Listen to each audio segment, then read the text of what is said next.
Welcome to Pratap classes. दोस्तों, Pratap classes के YouTube channel पर आपका स्वागत है। आज है 8 जुलाई 2026 और 8 जुलाई 2026 के जितने भी इंडिया और वर्ल्ड के जो करंट अफेयर्स के क्वेश्चन बनते हैं, आज उनका अपने डिस्कशन करेंगे। पूरा वीडियो ध्यान से देखना और लास्ट में आपसे क्वेश्चन पूछूंगा जिनके जवाब आपको कमेंट बॉक्स में देना होगा।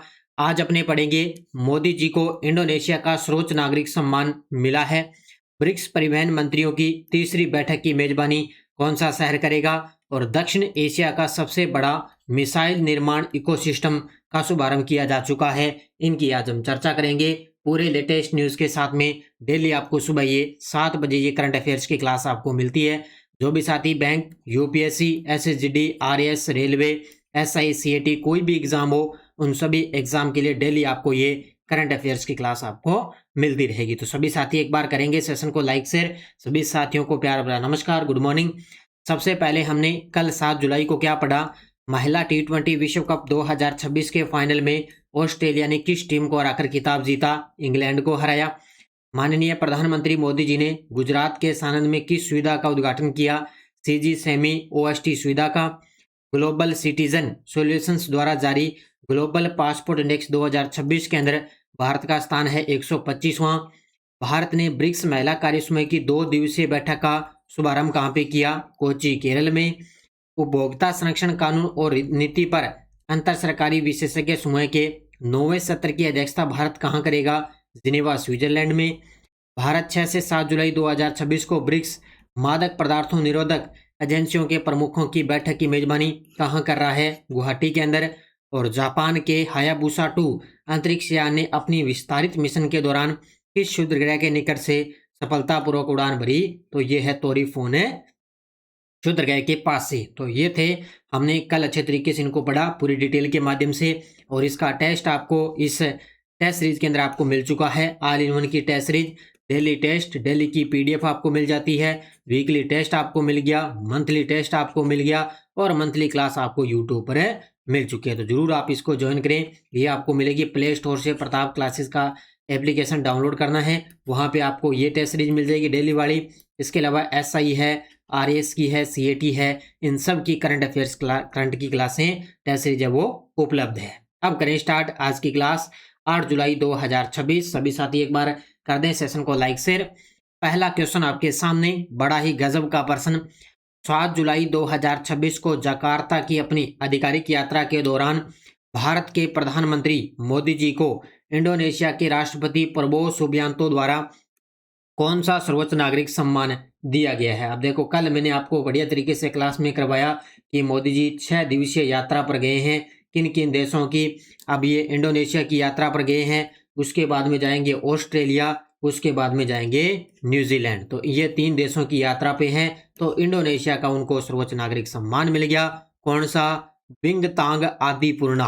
कौन सा मिला है? ऑप्शन नंबर सी, बिंगतांग आदिपुर्णा है। ये इंडोनेशिया का सर्वोच्च नागरिक सम्मान है और ये मोदी जी को अमर सम्मान मिला है। और ये मोदी जी को 33वां अंतर्राष्ट्रीय सम्मान मिल चुका है। ठीक है, ये आपको याद रखना है अच्छे तरीके से।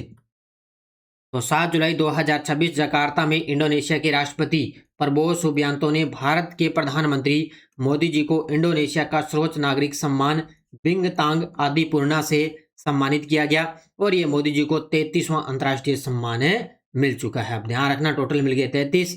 यह सम्मान प्राप्त करने वाले दूसरे भारतीय प्रधानमंत्री बने हैं। इससे पहले जवाहरलाल नेहरू को यह सम्मान प्रदान किया गया था।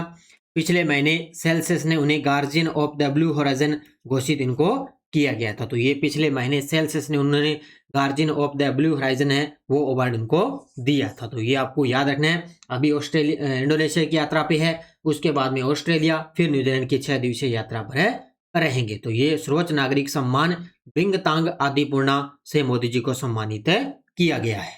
ठीक है, अगला क्वेश्चन। ब्रिक्स 2026 के अध्यक्ष के रूप में भारत 11 से 12 जुलाई 2026 को ब्रिक्स परिवहन मंत्रियों की तीसरी बैठक की मेजबानी कहां करेगा? तो ये ब्रिक्स से संबंधित जितने भी क्वेश्चन बन रहे हैं, डेली का लगभग एक आधा प्रश्न बन रहा है, तो बढ़िया तरीके से आपको पढ़ना है। तो 11 से 12 जुलाई 2026 को ब्रिक्स परिवहन मंत्रियों की जो तीसरी बैठक है वो होगी नागपुर के अंदर। कहाँ पे होगी? ऑप्शन नंबर सी, नागपुर के अंदर, क्योंकि अपने परिवहन मंत्री हैं कौन है? नितिन गडकरी। तो ब्रिक्स 2026 के अध्यक्ष के रूप में भारत 11 से 12 जुलाई 2026 को महाराष्ट्र के नागपुर में ब्रिक्स परिवहन मंत्रियों की तीसरी बैठक की मेजबानी करेगा। यह बैठक अनुकूलन, नवाचार, सहयोग और स्थायित्व के लिए निर्माण पर इस विषय पर आयोजित होगी और इसका उद्देश्य सदस्य देशों के बीच अंतर्राष्ट्रीय परिवहन सहयोग को मजबूत करना है। ठीक है, तो ये तीसरी बैठक होगी। हालांकि वैसे स्थान ही पूछा जाएगा तो नागपुर के अंदर होगी 11 से 12 जुलाई 2026 को। भारतीय अंतरिक्ष अनुसंधान संगठन यानी कि इसरो ने गगनयान मानव अंतरिक्ष उड़ान कार्यक्रम के तहत किस प्रक्षेपण यान के ठोस यानी कि सॉलिड मोटर का पहला ग्राउंड टेस्ट सफलतापूर्वक पूरा किया है? गजब का प्रश्न है, लगा लो इस प्रश्न को स्टार, बढ़िया तरीके से याद रखना है। तो इसका उत्तर होगा प्रयोगों के लिए उपकक्षीय प्रक्षेपण यान यानी कि सोलव। क्या है? प्रयोगों के लिए उपकक्षीय प्रक्षेपण यान है। इसका शॉर्टकट में नाम है सोलव। इसका अभी हाल ही में इसरो ने एक गगनयान से संबंधित एक ठोस मोटर का पहला परीक्षण इन्होंने किया है। तो उत्तर क्या होगा इसका? Option number C. और ये परीक्षण किया कहां से किया गया? तो सतीश धवन केंद्र श्रीहरिकोटा से इसका परीक्षण हो चुका है। ठीक है, तो ये इसरो ने सोलव यानी कि sub orbital launch vehicle for experiments के सॉलिड मोटर का पहला ग्राउंड टेस्ट सफलतापूर्वक पूरा किया है। ये 3 जुलाई 2026 को परीक्षण हुआ। कहां से? श्रीहरिकोटा आंध्र प्रदेश से, जिसका उद्देश्य नई प्रणोदन प्रणाली के प्रदर्शन का सत्यापन करना है। तो ये टारगेट रखा है कि 2027 के अंदर गगनयान मिशन को लेकर, और सोलव का उपयोग विभिन्न जटिल मिशन परिस्थितियों में पैराशूट और क्रू मॉड्यूल रिकवरी परीक्षणों के लिए किया जाएगा। यानी कि जो विभिन्न जो मिशन जो जटिल है ना, पैराशूट है, जो नए नए जो क्रू मॉडल है, उनकी रिकवरी परीक्षणों के लिए इसका उपयोग किया जाएगा। तो ये गजब का प्रश्न है। तो इसरो ने बड़ी सफलता इसके अंदर हासिल की है। नेक्स्ट क्वेश्चन देखो, केंद्रीय कृषि और किसान कल्याण और ग्रामीण विकास मंत्री शिवराज सिंह जी चौहान ने हाल ही में किस राष्ट्रीय पहल का शुभारंभ किया है? तो हमारे केंद्रीय कृषि मंत्री हैं शिवराज सिंह जी चौहान। इन्होंने एक प्रगति नाम से राष्ट्रीय पहल का शुभारंभ किया है। किस नाम से?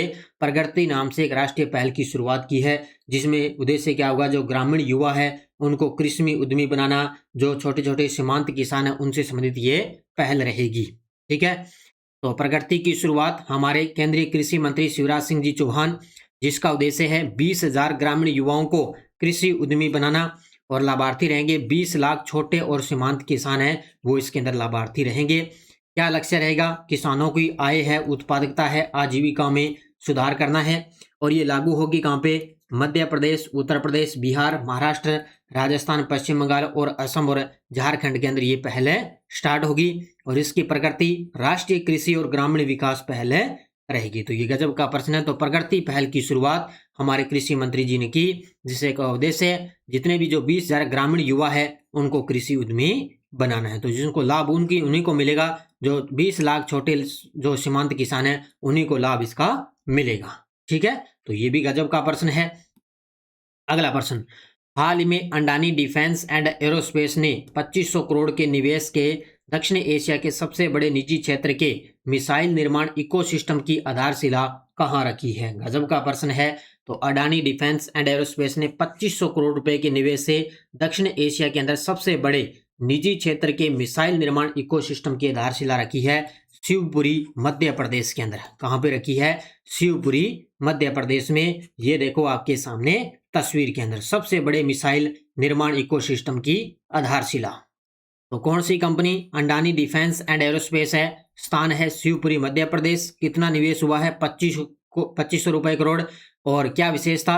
भी दक्षिण एशिया का सबसे बड़ा निजी क्षेत्र का मिसाइल निर्माण इकोसिस्टम की आधारशिला रखी है। किसने? अडानी डिफेंस ने। क्या क्षमता रहेगी? कच्चे माल से लेकर मिशन तैयार मिसाइलों तक संपूर्ण निर्माण एक ही परिसर में उपलब्ध करवाना, यानी कि कच्चे माल से तैयार किया जाएगा मिशन है, और जितनी भी जो मिसाइलें हैं उनको संपूर्ण निर्माण एक ही परिसर में ये उपलब्ध रहेगा। इसमें मुख्य इकाइयां मिसाइल कॉम्प्लेक्स, कंपोजिट प्रोपेलेंट और टीएनटी उत्पादन इकाइयां शामिल रहेगी, जिसमें क्या है? भारत की रक्षा विनिर्माण क्षमता और आत्मनिर्भरता को मजबूत करना है। तो ये धीरे धीरे आपको पता है अलग अलग टेक्नोलॉजी सिस्टम वगैरह आ रहे हैं, क्योंकि यही एक सिस्टम है, तो धीरे धीरे सब कुछ उपलब्ध है, डिजिटल तरीके से हो रहा है। अगला क्वेश्चन देखो आपके सामने तस्वीर के अंदर है। विश्वविद्यालयों और कॉलेजों के लिए 17वीं राष्ट्रीय युवा संसद प्रतियोगिता 2025-24-25 में प्रथम स्थान किस विश्वविद्यालय ने प्राप्त किया है। अब ये पीआईबी से संबंधित गजब का प्रश्न है। तो अभी हाल ही में विश्वविद्यालयों और कॉलेजों के लिए 17वीं राष्ट्रीय युवा संसद प्रतियोगिता हुई। कहाँ पे अभी ये पुरस्कार दिए गए, अभी नई दिल्ली के अंदर हमारे जो केंद्रीय कानून मंत्री अर्जुन राम जी मेघवाल उन्होंने ये अवार्ड दिए। तो इसके अंदर प्रथम स्थान मिला है कश्मीर विश्वविद्यालय को। किसको मिला है? कश्मीर विश्वविद्यालय को इसके अंदर प्रथम स्थान मिला है। तो 17वीं राष्ट्रीय युवा संसद प्रतियोगिता 2024-25 7 जुलाई 2026 को नई दिल्ली के अंदर ये अवार्ड दिए जा चुके हैं। प्रथम स्थान कश्मीर विश्वविद्यालय जम्मू कश्मीर में इसने प्रथम स्थान प्राप्त किया है। पुरस्कार Atal Bihari Vajpayee running parliamentary shield एवं ट्रॉफी मिली है। यानी कि जो कश्मीर विश्वविद्यालय ना उसको Atal Bihari Vajpayee running parliamentary shield trophy मिली है। और लगभग यहाँ से देश भर के 51 विश्वविद्यालय और कॉलेज शामिल थे। तो ये आपको याद रखने हैं, इसके अंदर शामिल थे। 11 जुलाई 2026 को भारतीय नौसेना में शामिल होने वाला परियोजना 17A के तहत निर्मित छठा स्वदेशी स्टील्थ फ्रिगेट कौन सा है। ये लीजिए भी 11 जुलाई आ रही है और 11 जुलाई को भारतीय नौसेना में शामिल होने जा रहा है 17A का तहत छठा स्वदेशी स्टील्थ फ्रिगेट, जिसका नाम है INS महेंद्रगिरी। क्या नाम है? INS महेंद्रगिरी। यानी कि हालांकि इस प्रकार का प्रश्न आएगा तो जहाज का नाम INS महेंद्रगिरी F-38 भी आ सकता है। यह है छठा स्वदेशी स्टील्थ फ्रिगेट है और ये शामिल होगा 11 जुलाई 2026 को। कहाँ पे? विशाखापट्टनम में। डिजाइन नौसेना का वॉरशिप डिजाइन ब्यूरो द्वारा इसका निर्माण। और कहाँ पे? एक ही है जो मझगांव डॉक शिप बिल्डर्स है मुंबई के अंदर। और मुख्य अतिथि रहेंगे रक्षा मंत्री राजनाथ सिंह। यानी कि 11 जुलाई को जब ये कार्यक्रम होगा विशाखापट्टनम में, तो वहां पे क्या अपने मुख्य अतिथि रक्षा मंत्री राजनाथ सिंह जी मौजूद रहेंगे। ठीक है। अगला, हाल में उत्तर प्रदेश मंत्रिमंडल ने किस नीति को मंजूरी दी है जिसका उद्देश्य राज्य को वैश्विक डेटा सेंटर हब उपलब्ध करवाना है। अब ये देखो यूपी की नई नीति आ गई। कौन सी? ये है उत्तर प्रदेश मंत्रिमंडल ने इसको मंजूरी दे दी। इसका उद्देश्य वैश्विक डेटा सेंटर हब बनाना है। तो उत्तर प्रदेश डेटा सेंटर नीति 2026, जैसे अपने राजस्थान के अंदर ना राजस्थान डेटा सेंटर नीति, उसी प्रकार यूपी की आ गई डेटा सेंटर नीति 2026। ठीक है। तो ये इसको मंजूरी मिल चुकी है। उत्तर प्रदेश की डेटा सेंटर नीति मंजूरी मंत्रिमंडल द्वारा। उत्तर प्रदेश को वैश्विक डेटा सेंटर हब बनाना। क्या फोकस रहेगा? हरित और AI आधारित डेटा सेंटर रहेगी। निवेश लक्ष्य 2 लाख करोड़ से अधिक का इसके अंदर निवेश। और क्षमता रहेगी 2 गीगावाट डेटा सेंटर क्षमता उपलब्ध रहेगी। और लाभ डिजिटल बुनियादी ढांचे का विकास और निवेश को बढ़ावा देना है। अब ये क्वेश्चन लगभग जो साथी यूपी से संबंधित है ना, जो तैयारी कर रहा है, उनको अच्छी तरीके से इसके बारे में पढ़ना है। ठीक है, बढ़िया तरीके से। अब देखो आपके सामने वन लाइनर करंट पहला है। 6 जुलाई 2026 को चीन ने दक्षिणी प्रशांत महासागर में पनडुब्बी से दागी जाने वाली बैलिस्टिक मिसाइल का सफलतापूर्वक प्रक्षेपण किया है। पहला पॉइंट ये। भारत ने भारतीय विदेश सेवा के अधिकारी संजीव जैन को उत्तर कोरिया में नया राजदूत नियुक्त किया गया। तो भारतीय विदेश सेवा के अधिकारी संजीव जैन है, जिनको उत्तर कोरिया में नया राजदूत नियुक्त किया गया। अरुणाचल प्रदेश ने निचले सियांग जिले के बाढ़ प्रभावित गांवों में भोजन, चिकित्सा सामग्री और आवश्यक सहायता पहुंचाने के लिए स्काईवन एयरवेज के MI-172 हेलीकॉप्टर राहत अभियान शुरू किया। अब इसका नाम पूछा जा सकता है। एयरवेज के MI-172 हेलीकॉप्टर राहत अभियान शुरू किया है। तो ये तीनों के तीनों वन लाइनर अच्छे तरीके से आपको पढ़ने हैं, बड़े गजब के हैं। और ये टेलीग्राम ग्रुप है, कोई सूचना आती है, कोई लिंक, कोई नोटिफिकेशन, सब आपको टेलीग्राम पे सूचना मिलती है। पिछले वीडियो का क्वेश्चन क्या था?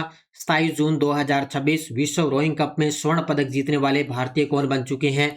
तो हवलदार लक्ष्य सिंह और उज्जवल कुमार सिंह। बहुत सारे विद्यार्थियों ने बड़े गजब के जवाब दिए। देखो ये मुहिम डेली की करंट में आपको दे रहा हूं, तो आप ही के लिए है। इन क्वेश्चनों के जवाब आप जरूर दिया करो अच्छे तरीके से। अब डेली आपको मैं देखो पॉलिटिकल के डेली 3 से 4 क्वेश्चन करवा रहा हूँ। संयुक्त राष्ट्र सतत विकास लक्ष्य यानी कि SDG सूचकांक 2026 के अंदर भारत का स्थान 84वां, 94, 104वां और 114वां। इसका जवाब आपको कमेंट बॉक्स में देना है।